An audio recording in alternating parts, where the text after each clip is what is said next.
Well, that's a wonderful introduction, and I'm definitely honored to be here, invited to speak, especially about the topic that is so dear to my heart, which is Gainforest, using artificial intelligence to help restore the natural world. To give you an insight, Gainforest is a nonprofit currently registered in Zurich, Switzerland, and it leverages a lot of the research we've done at ETH Zurich, me and many of my students, to really bring impact to the natural world and forests around us. So, but let's really turn a little bit around. And Alexis has already mentioned that in the intro. I started my academic career basically in this, not in this building, in the other building where his lab is. And I'm very grateful for all the memories here. I just told Alexis when I came here first, I wasn't supposed to come here to the studio because I've never been here, but actually I went to the like employee door and was sent back by the reception saying, hey, this is not the right place for you to come. So some muscle reflexes, including table tennis, is still very, very dear here at ETH for me. So I'm very grateful that this is like a full circle moment for me. So my work focuses a lot on nature and forest, and I just want to give you like a couple of brief sentences how I ended up in that field, which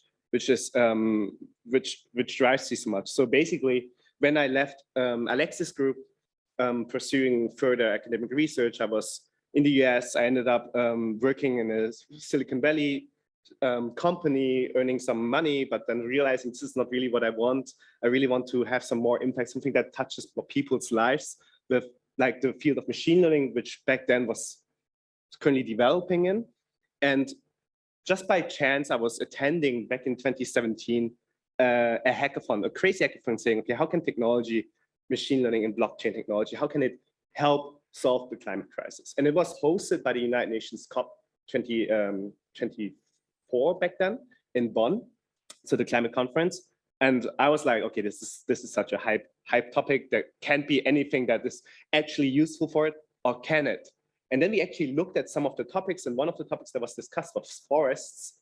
And it really struck me that machine learning and technology in general has a huge potential to not solve it, because there's no silver bullet for climate change, but really to help tackle it in a way that can accelerate urgent climate action. And that's why I have been driving the last 5 years, working with communities, trying out technologies, experimenting in the lab, founding a nonprofit that basically tries to see, okay, how can I move things from research to the field, and what can I learn from the field that I can bring back to research?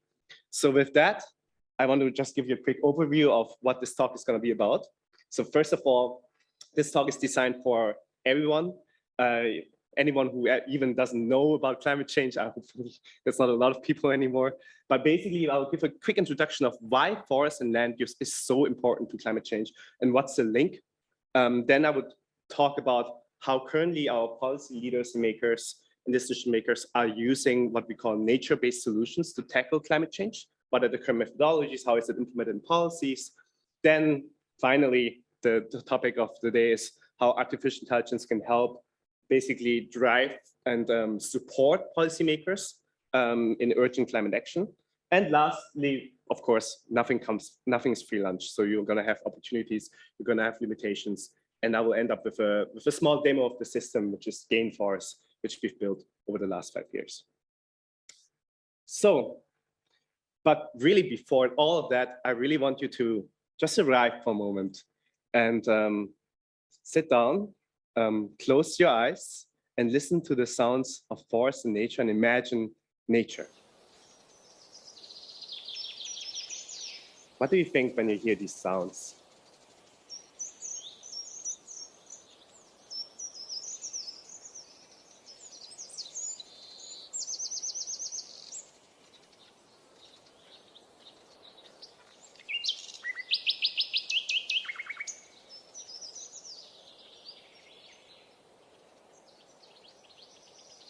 Any brave takers? What is in your mind? Can anyone tell me? Oh. What do you see when you think of nature? Forests, of course. Birds.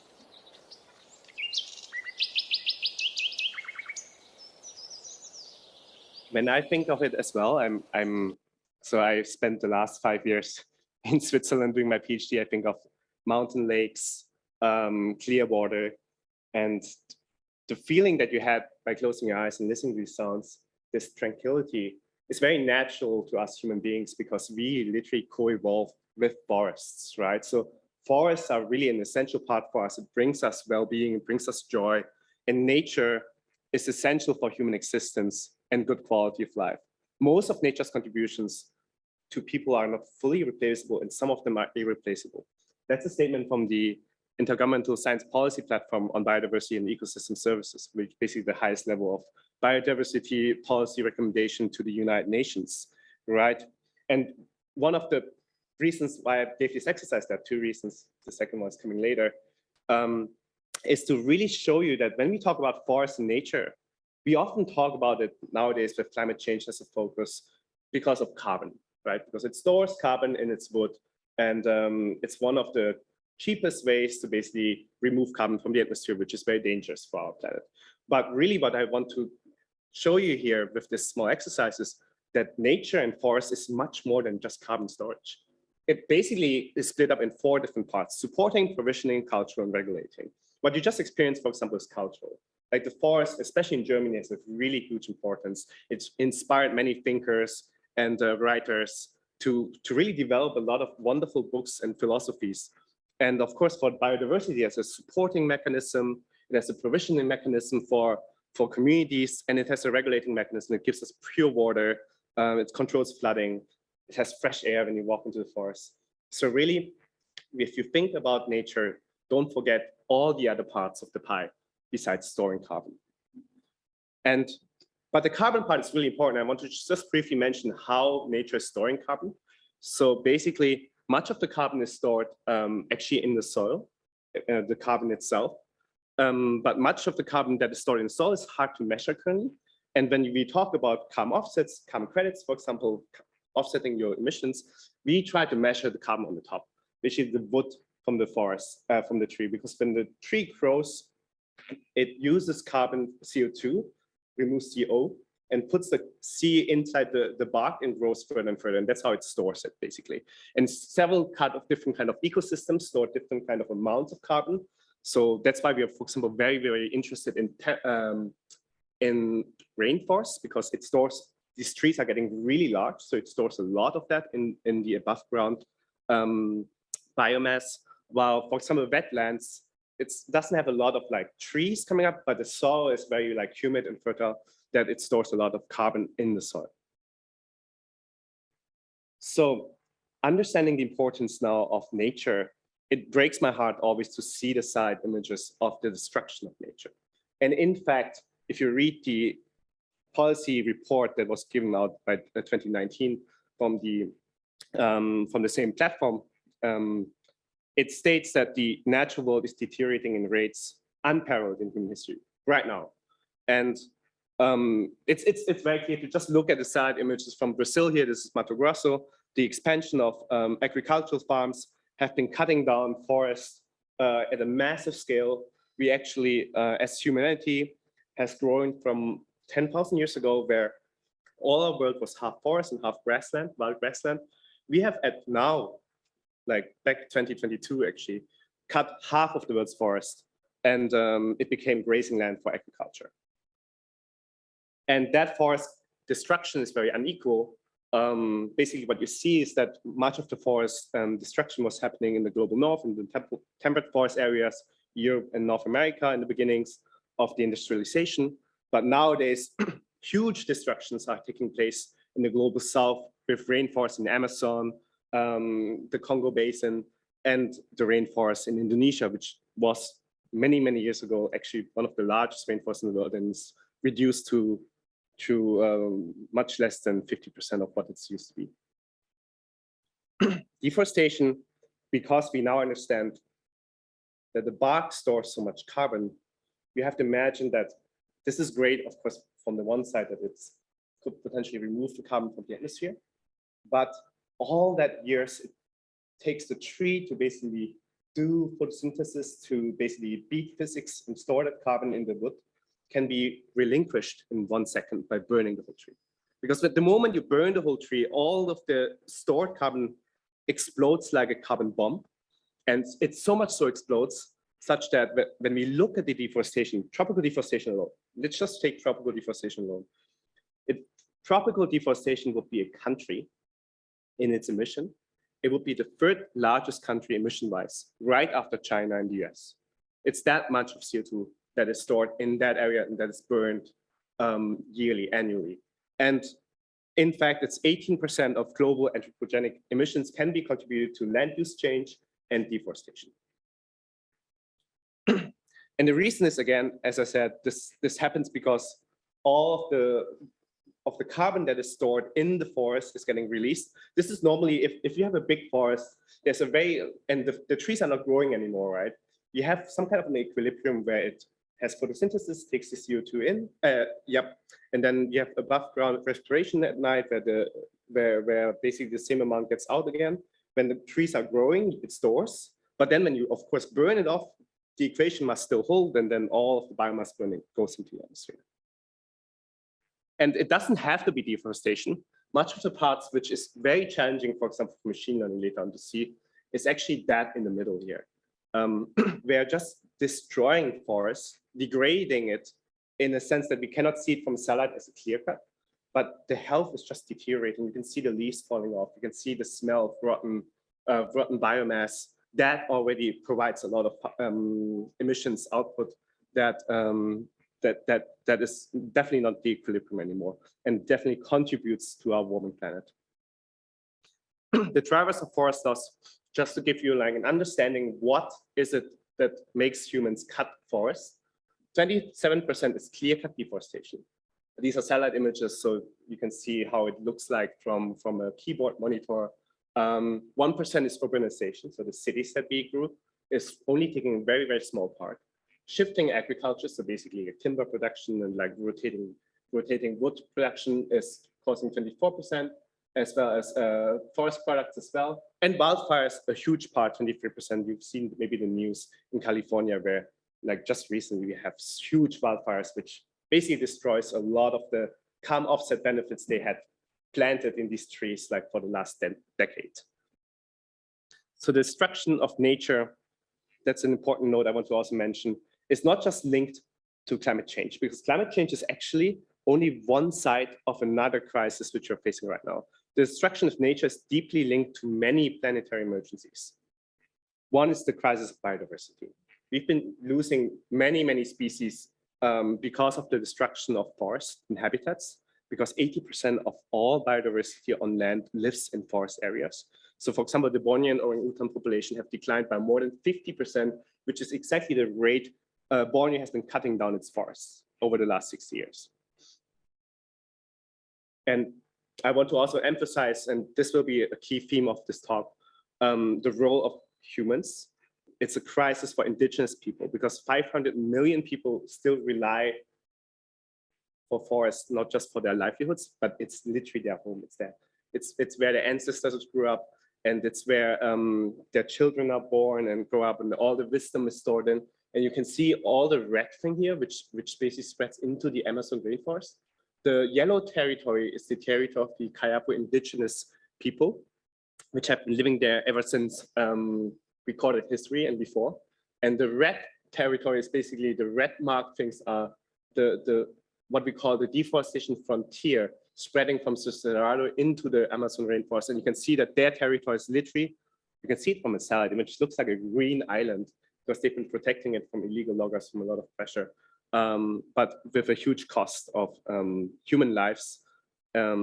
So recently I just talked to a friend of mine who's a journalist at Guardian, and he mentioned briefly that more than 1,700 people just died in the last decades protecting it. Their conservationists trying to protect, raise awareness of these areas. And this is also something we have to understand, that this is a human tragedy. It's oftentimes very cool for young people to go in the streets and protest against climate here in Europe. But we have to really understand that this is a very unfair world, because like if you go outside and protest in the global south, this is a very dangerous business. So deforestation is changing our climate, harming our people and the natural world, and we must, can, and reverse this trend. And we can. We know that planting trees is one of a very effective and cheap way to do so. That's shown by a rough estimate from Tom Crowther at ETH Zürich with his Trillion Tree paper. Some of the numbers are a little bit overstated, but the principle is still true. Nature itself can help us battle and tackle climate change, right? And there are several ways you can do this. So when you talk about forest carbon projects, forest projects that basically remove carbon from the atmosphere or tackle climate change, which actually companies can then say and put into their accountings of CO2, there are three different types of it. There's reforestation. You plant a small tree, and it grows and grows and grows and grows, and the bark, because it gets bigger and bigger, it stores more and more carbon, right? So the estimated impact is 15 tons of CO2 per hectare per year. Then you have avoided deforestation, basically all what we call carbon bombs that you don't like let explode. You protect it. You don't touch untouched primary forests. So all of that emissions that would have been going into the atmosphere because of agriculture are not. So that's something you can also, with a little bit more fishy accounting, can claim for you as a company. And then there's something in between. And that's this improved forest management, where you have a standing forest that sometimes grows new, and you like in cyclic periods cuts down some trees and replant some new ones. That's basically a mix of both reforestation and avoided deforestation. So if you look at it, how the current market is treating as financializing nature, it's basically following a very, very clear definition by the Oxford offset principles. Basically, what is an offset, right? An offset is basically something a company or you can claim and saying, look, I did emit emissions. No, there's no way, no human cannot emit emissions. But here is something I did in return that when I do some accounting, plus minus makes me net zero, right? And that's what's called an offset. And you have basically two types of it in general: emissions reduction. Basically, okay, I'm removing carbon from the atmosphere. Emissions reduction, I'm basically preventing carbon from going to the atmosphere. And then carbon removal, I'm removing carbon. And you can imagine that here, type 2 emissions reduction basically is deforestation prevention. It's emissions reduction, short-lived storage, meaning that, well, you claim this offset, but you're not really sure that in 100 years the forest is still there. Right? So that's the definition of short-term. There's another category 3 that actually in Switzerland we're also having a company called Climeworks that builds machines literally using core strength electricity like a vacuum cleaners, sucking in the air and then storing the carbon from the air directly as stone blocks into the soil. So that's where you can guarantee much larger guarantees for long-lived storage instead of a tree where you don't know if it might burn because of wildfire or because of bad intentions. And of course, it's much more expensive. And then, of course, the short-lived storage where you can't remove is you plant trees. Why is it short-lived? Because potentially it can die. So you have these two types of nature-based carbon offsets, type 2 and type 4. And how currently the market is measuring it, and you'll be a little bit shocked, is we have no understanding of how much carbon the tree actually has, a single tree, but we estimate it using a cylinder. So basically, when we want to measure, for example, 10 trees and their carbon storage, we go to them, we literally hug them with a band. We measure what we call diameter at breast height, DBH, and then we discover what kind of species that tree is. That's, for example, a banana plant. It's not even a tree; it's actually a palm. And then you plug it into what we call an allometric equation that takes basically the input species and then diameter, and it gives you the biomass, which is directly correlated to the CO2 storage, the carbon storage. And that's what you basically do.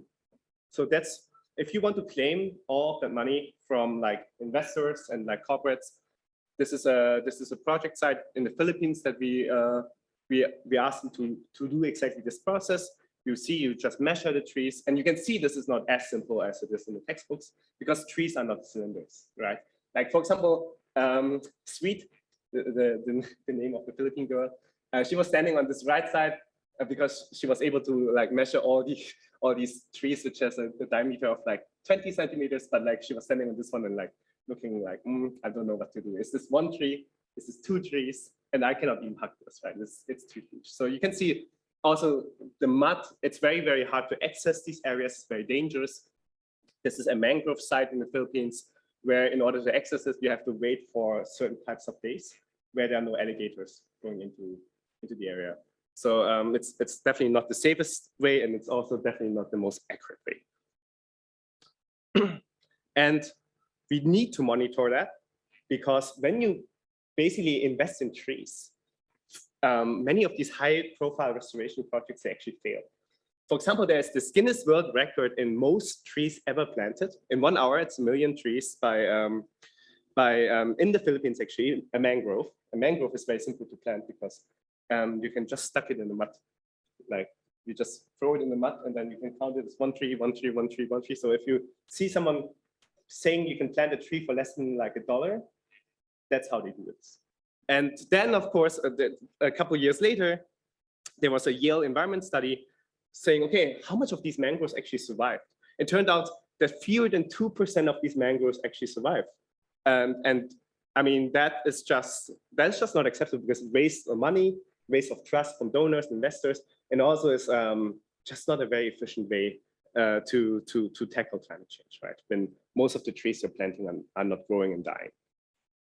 So we really need to monitor the success of these restoration projects. We need to understand, are they doing well? And if we need to understand if they're not doing well, why are they not doing well, right?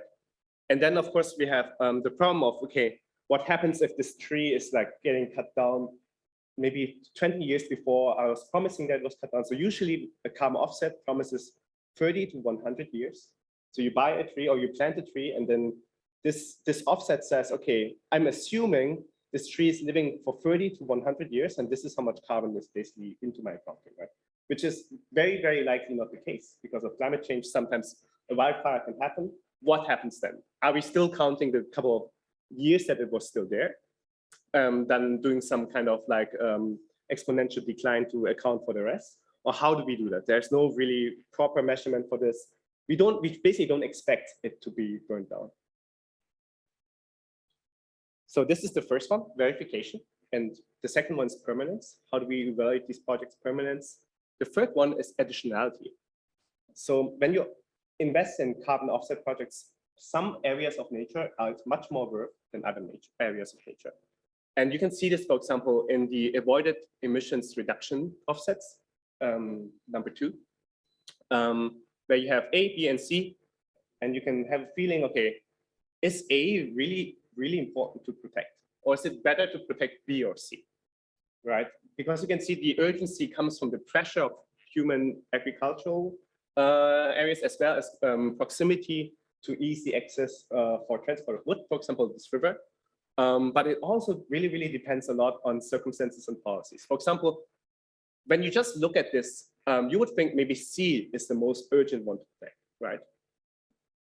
So we would rank this additionality, which is basically the metric of how important it is to protect this area compared to the other one. You would rank C the highest. But what if I tell you that C is maybe already a protected area, like from the government? It's illegal for the landowner to even cut that, right? Then it would literally fall down to quite low because it's enforced to not be cut.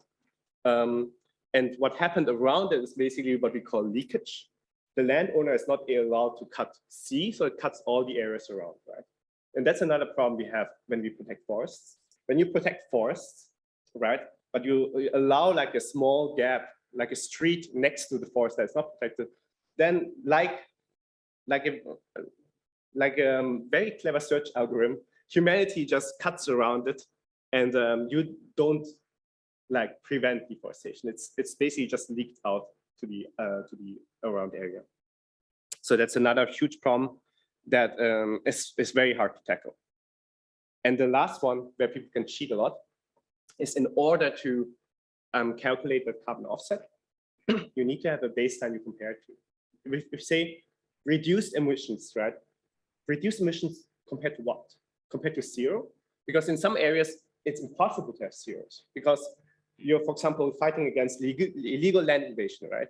You're putting protections in, and still it's just not enough. Or there's wildfires, right?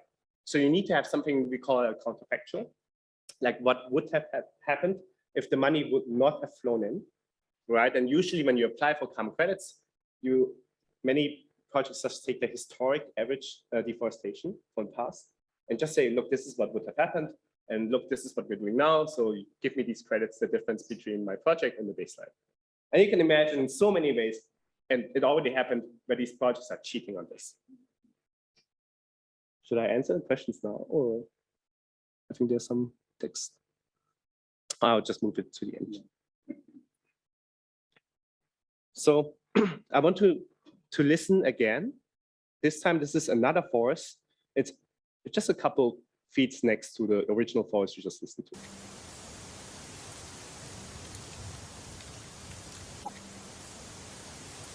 Notice how there are no birds. And there's no sounds of life and biodiversity.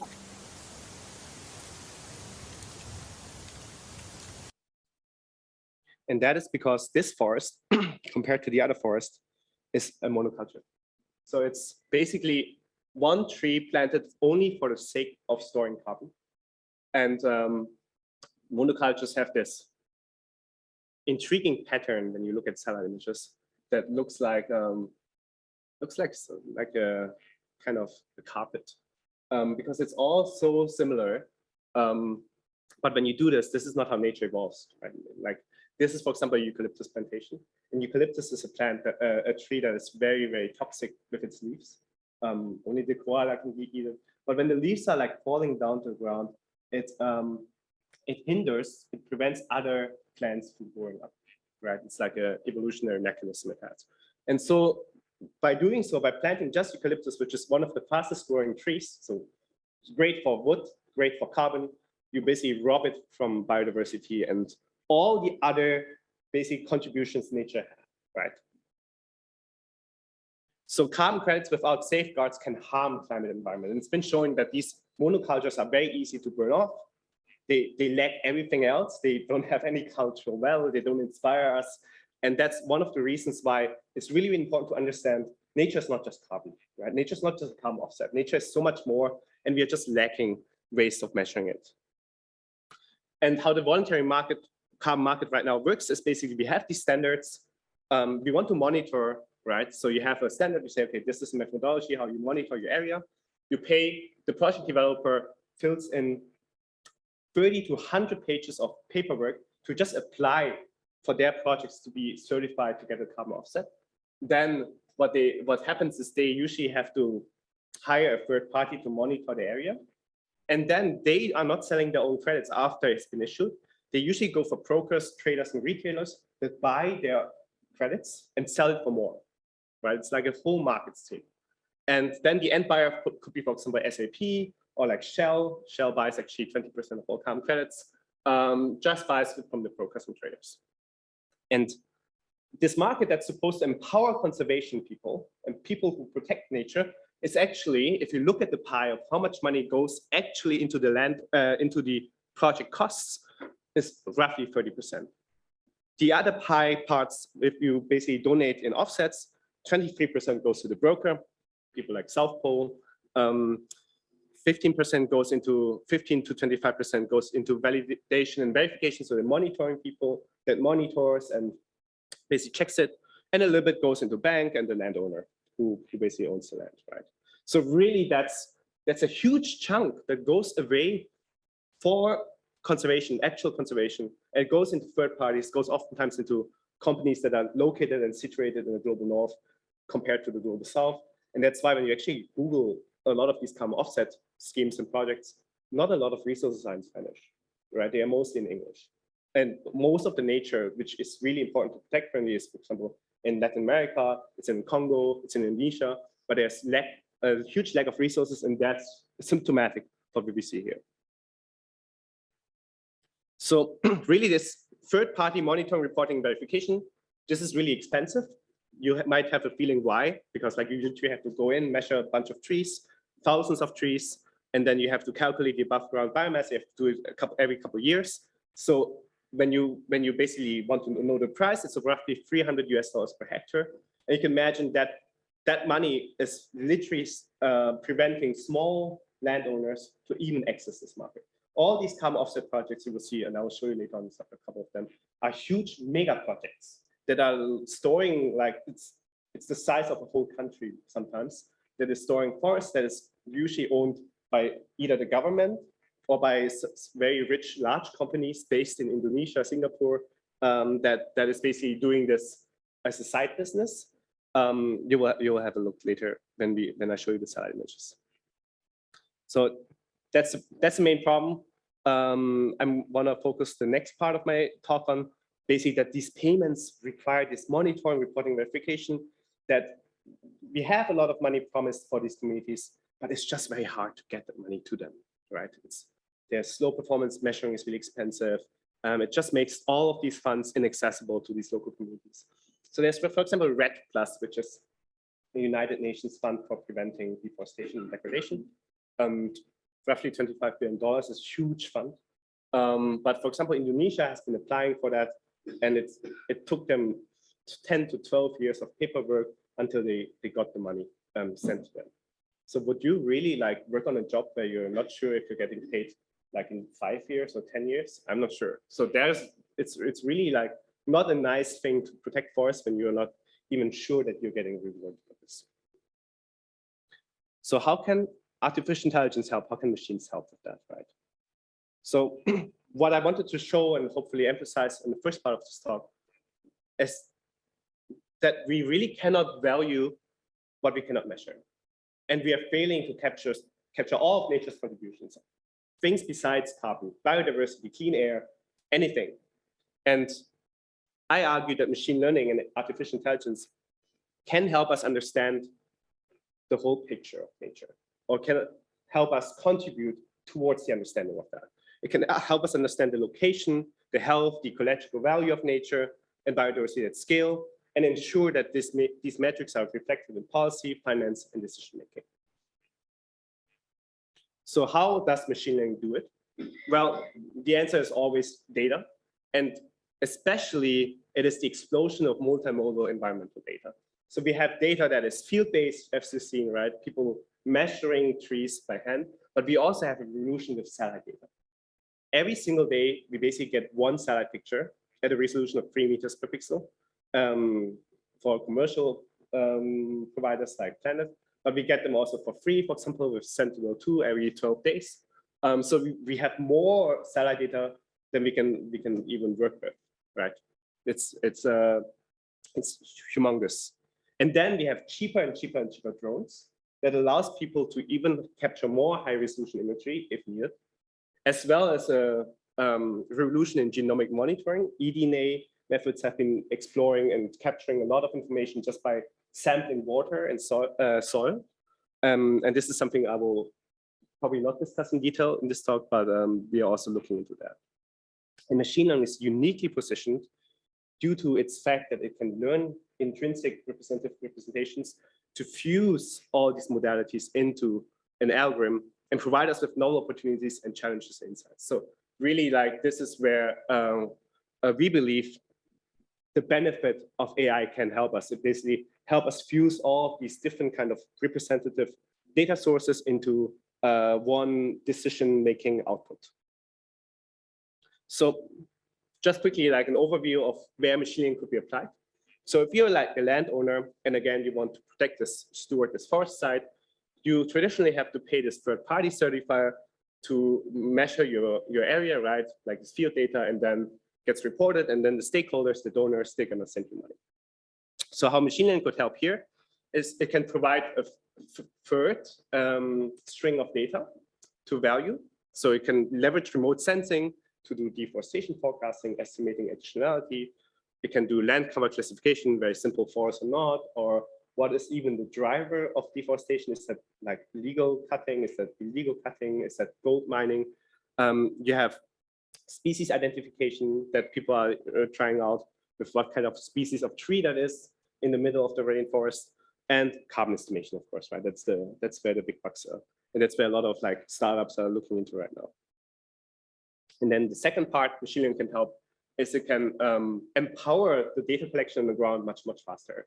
So you can, for example, instead of measuring with tape, develop mobile apps that you can take a picture of a tree and it just classifies the species of tree. And another way machine learning can help is empower citizen science to collect that data in a decentralized way compared to having one, for example, very expensive certifier to certify your areas. So how can we leverage remote sensing, or what has been done to leverage remote sensing for what we call monitoring, reporting, and verification, a key element to unleash these financial funds?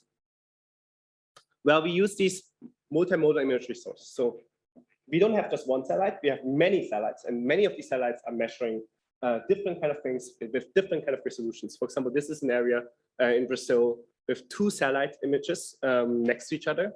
On the left side is public data sentinel to 10 meters per pixel resolution, which is not enough to see a single tree, but it is kind of enough to see clear-cut deforestation and see small buildings. And that data is for free.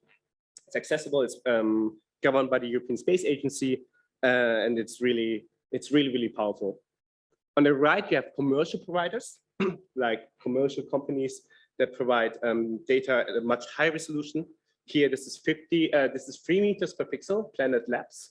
But then you have Maxar, which is basically Google Maps quality data that is up to 50 centimeters per pixel, which is getting into the category where it's dangerous for the United States to have the data because of espionage.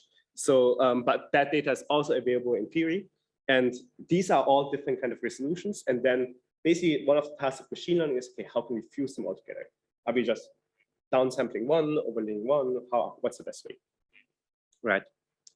For example, one thing done Hexadal at CCI ICML is to leverage and show that if you, for example, do a very simple model, like a convolutional neural network, so like a deep neural network that takes as one input a drone image, and as another input a public satellite image, it actually improves the classification of mangroves, for example, compared to if you just use satellite images, which makes a lot of sense.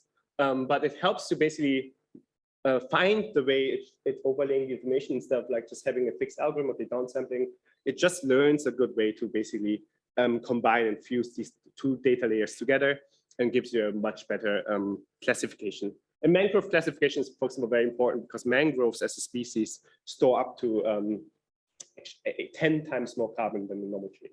Because again, it's like it's moisturized, it's bad, it's fantastic for carbon storage.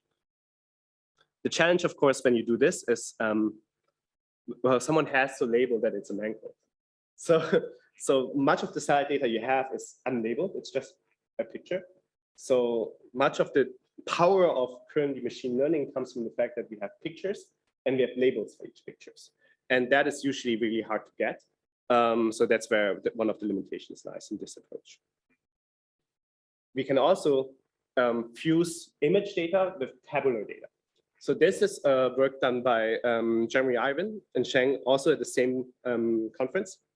And here, basically, what they are trying to predict is using Landsat 8, which is another public data, image source, 30 meters per pixel resolution, putting it through a very simple segmentation neural network, a UNet, and then per pixel classifies and says, what kind of deforestation driver is that? Is that like a farm? Is that like a city, a house? What is that? And it's really important to know what kind of drivers that things are, especially in Indonesia, where most of the deforestation is driven by by palm oil farms. So what you will see is not a clear cut in Indonesia, but much more a monoculture, like the carpets. And that's really important to understand that this is not a forest. This is a ghost forest. It's been cut. It's been growing now to a palm oil plantage, and that's not a forest. And that's one of the reasons why it's so important to classify what kind of deforestation, what kind of destruction is that. And basically how they improve that is they have the image data on the top, but they also fuse it with vector representations of textual data. So this is, for example, data from Wikipedia that they basically gathered in and just put in as well, and showed that this improves accuracy as well. Again, that approach requires labeled data. One of the very promising approach many people, including our lab, has been looking into is how can we utilize these large time series, these insanely humongous, like coherent changes of data, and just learn from looking at it, like predicting the next frame. Because if you look at it, it's one of the most horrible but also most beautiful things to look at it, because it has this very predictable pattern when humanity comes in. Nature is very curvy. It's not a straight line. Straight lines is human. Human people are straight lines. So when you see anything that is straight, for example, in Brazil, when you have illegal deforestation, what the pattern we usually see is we call the fishbone structure. And you look at the satellite image, and you see, for example, deforestation happening in Brazil, it almost always follows this pattern, which is there's a long street getting cut, straight street getting cut, straight to the Amazon rainforest. And then there's side streets getting cut up and down and up and down and up and down. And that looks literally like a fishbone. And these structures, you don't need any labels. They are very, very clearly visible. And one of the ideas is, can we maybe just force a neural network or like a machine learning algorithm, just look at the data, predict the next frame, and see if they can maybe recognize these patterns. And we did this with depending success. I think we just need more compute power.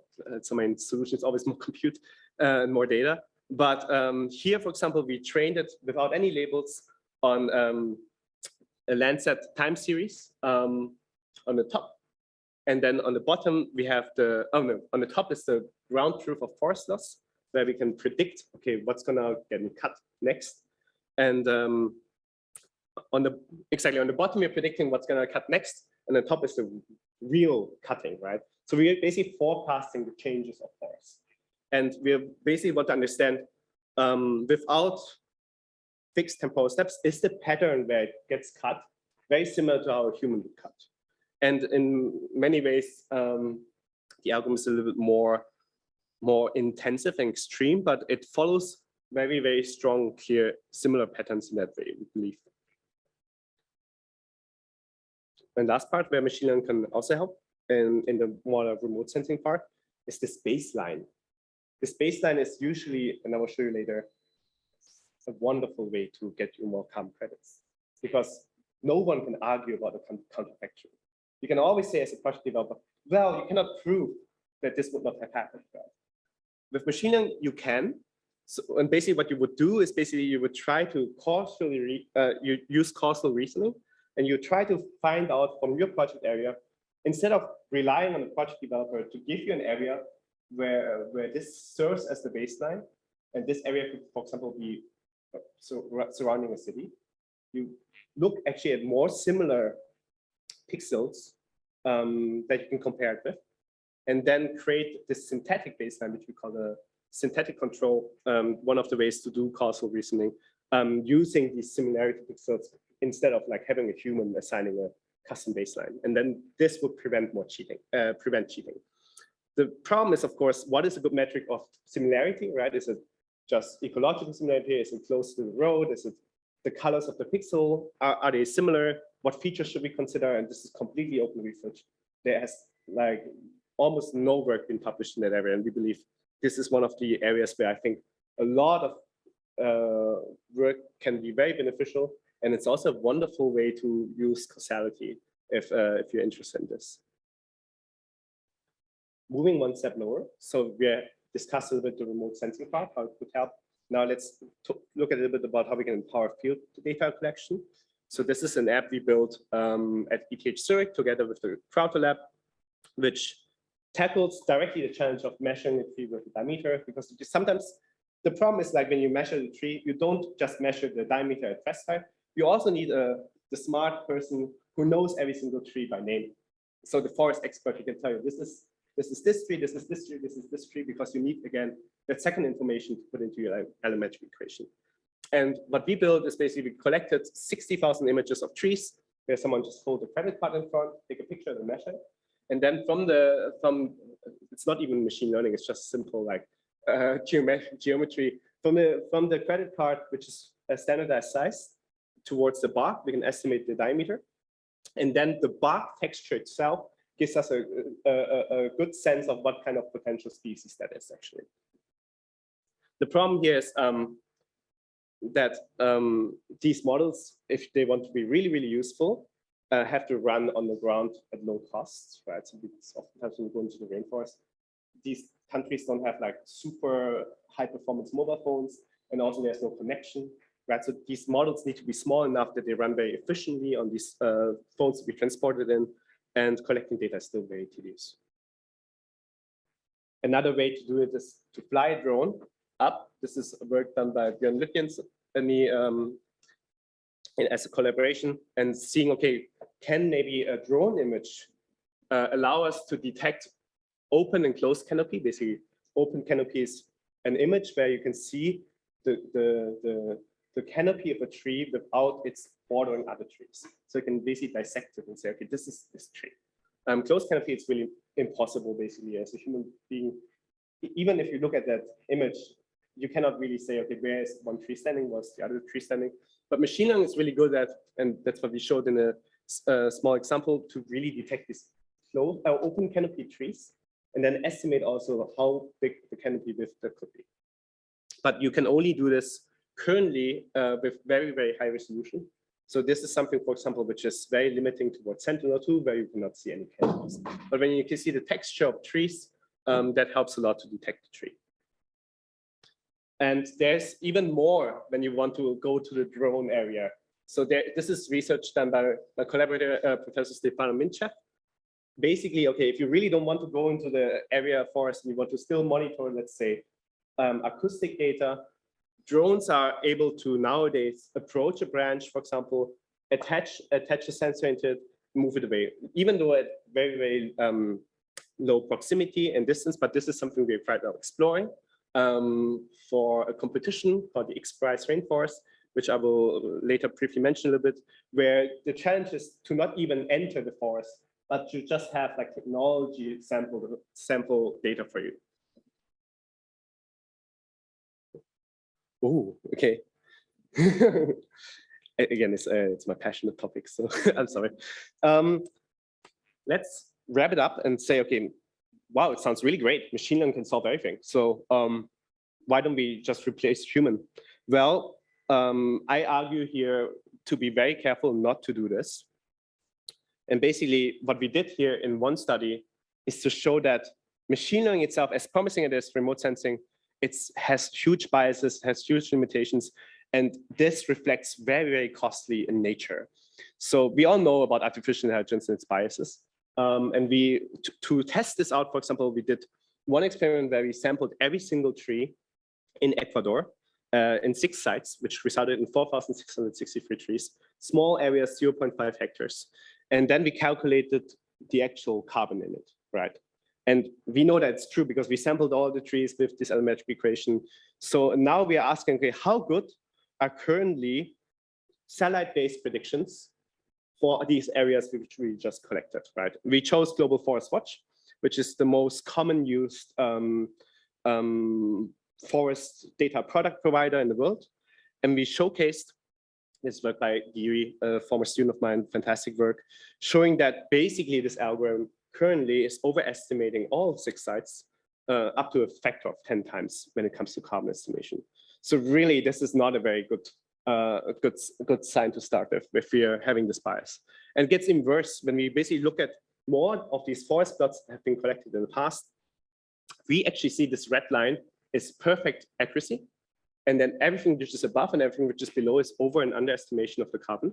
We can see that like the only area where we have almost perfect accuracy is the United States. It has a gigantic millions of dollars spent in forest inventory mapping and LiDAR technology and fancy allometric equations, while we have completely wrong results or zero, like Bolivia, Gabon, where we literally have no correct predictions or so much of an underestimation that it's not even worth plotting it into this thing. And that heavily depends on one fact, we believe. It depends on the fact that if you look at the world's measurements of biodiversity, this is GBIF, it doesn't reflect the world's actual hotspots of biodiversity. And when you train an algorithm, it will be as good as the data, right? And it will reflect the biases of the data. And you can see this here. And one of the problems is that when the errors, when these algorithms are now getting used to actually pay out people, this doesn't become a fairness issue. This doesn't become this is an ethical issue, but it becomes actually something more. It's a climate justice issue, right? Like where you already like having technology that empowers rich countries, but potentially takes away the opportunities of poorer countries. So it's really, really important to understand the crucial role of indigenous communities, people on the ground that can support these systems. And there are several types of ways where these people can support them. For example, participatory mapping, strategy games. And that's a really, really interesting topic by itself. Because remember that baseline I showed you, like, okay, synthetic control and the actual deforestation. So what you see here, for example, is a bunch of carbon offset projects registered, where the orange line is the baseline. So basically the counterfactual that the project would have said, okay, this is what would have, what will happen with this reference area, right? And then the blue area is basically kind of the real thing. So we measured it over time, or the authors of this study. And then guess from all these areas, which of these projects actually included indigenous people to provide with a baseline? Well, it's this one. This is the only one where basically it gets really weird. So from all these projects, only one incorporated indigenous knowledge into their model development. And you can see the impact straight away from this simple estimation task. So local communities must be involved in co-design of impactful technology. But then I will keep that short, but I think it's super interesting. When a measure becomes a target, it ceases to become a good measure. And the problem is, if you look at machine learning, if you pay people for data or for the depending of the data, how they collect it, then the distribution of the data will change depending on the decision of that thing. And the problem here is that, for example, when we say, okay, I pay you $1 per tree. So for example, we want to label trees in an image, right?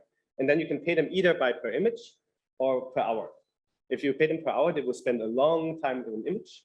Or if you pay them per image, they will just like do it very, very quickly and without any kind of like corporate intention. So building these incentives for paying out and labeling data and also collecting data is a very difficult task. And the problem is even that sometimes you don't know, is it gaming? Are they trying to cheat the system, or are they actually improving? Is that tree actually really, really getting greener, or did they just capture the different tree, right?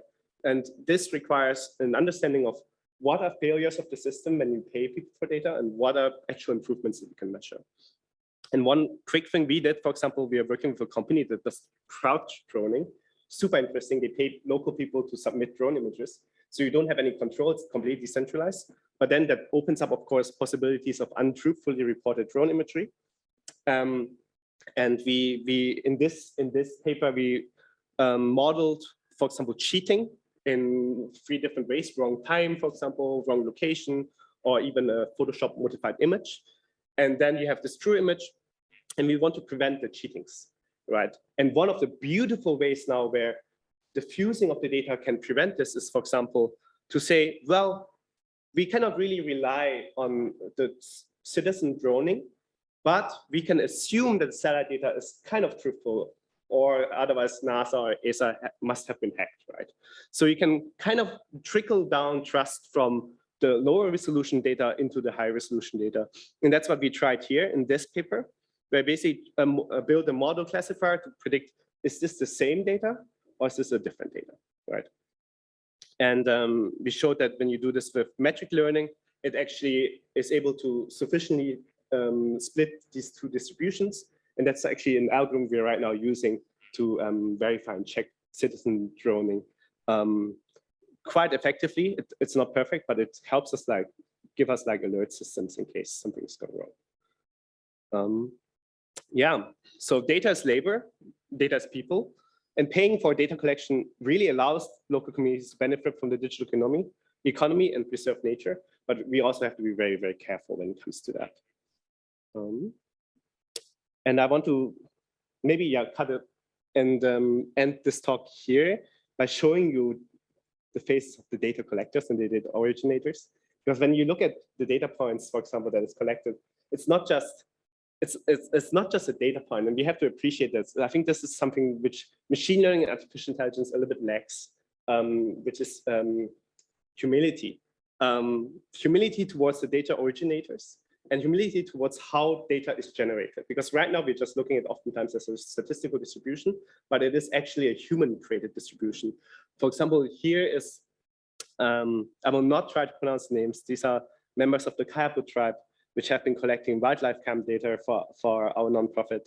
And just showing you that if you incentivize people for collecting data, you actually create really interesting, impactful change. For example, here we are paying people for actually collecting like wildlife cams and biodiversity data. And you can see that they are, it's labor, and that's how we also interpret it and also pay for it.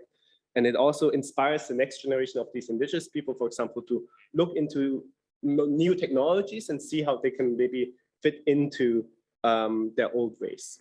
Because one of the things I think it's really important, and that's in the beginning when I did the experiments of like, what do you see when you think of nature? And I did this experiment in many like talks and audiences. It's very often that when I asked, we see forests, we see birds, but we really see a lack of humans. Right? When you imagine nature, you don't see people, you just see nature. And that's one of the problems, I think, what we have as a society that is in the global north. Because when you ask these indigenous people what they see in nature, many of these answers of, I see myself, right? I see me, I see people around it, right? Living in harmony. And I think this is something, oh, these are like wildlife cams we captured. This is something I think which is really important to understand, that we need to understand that nature is not separate from us, but we are connected to it. And because of that, we can have a deeper understanding on how we protect it. I will skip this part of the talk, but I will go into it if there's questions. And I want to end up with showing like what's next on this project.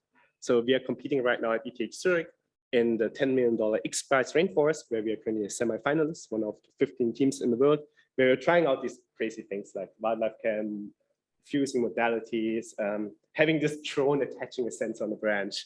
This is all done work by Stefano and Christy. And if you want to learn more about this by the X, we are also happy to talk about potential collaborations. And the semi-final is happening next year in Singapore. So it's a 5-year competition, and we are very close to the big prize, and we are intending to win this thing for our community.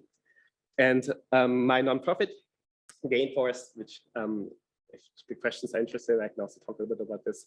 We just raised some stipends for empowering voices in the global south. So we're giving out $1,000 to $3,000. They are raised in the blockchain-based system, so there's not a lot of like friction when it comes to giving them out, and that allows us to, for example, give it out to people from the global south, from indigenous people. So if you know anyone who you think this voice is not really represented, but they know more about nature than like many of our researchers, please send them our ways, and we are super happy to evaluate giving out these very quick short stipends. The application is a half page. And if you want to learn more in general about climate change and AI, this is just forest. This is just a tiny bit. There's electricity power systems. There's transportation systems that needs to be renovated, buildings, policy, all of that is Priya, David, and Lynn, who wrote a fantastic paper on tackling climate change with machine learning, founded an organization where I'm a core member of. I'm leading actually the forest part of it, called Climate Change AI, which we collected a lot of these foundational reports, resources, even a search bar for all these papers we submitted in Europe, where you can just go through. And we also have a very, very welcoming community where you can just join in and just chat with us, and we are very happy to help you with. And we also have a weekly, bi-weekly happy hour where you can just join in and ask more questions. So here really this, let me remove my face from this. So if you're interested in climate change AI, to learn more about this topic. And with that, I'm closing the talk, and thank you so much for, yeah, for everything, and especially for Alexis for helping me, inviting me here and starting my academic career, for my students and for my collaborators. Thank you so much.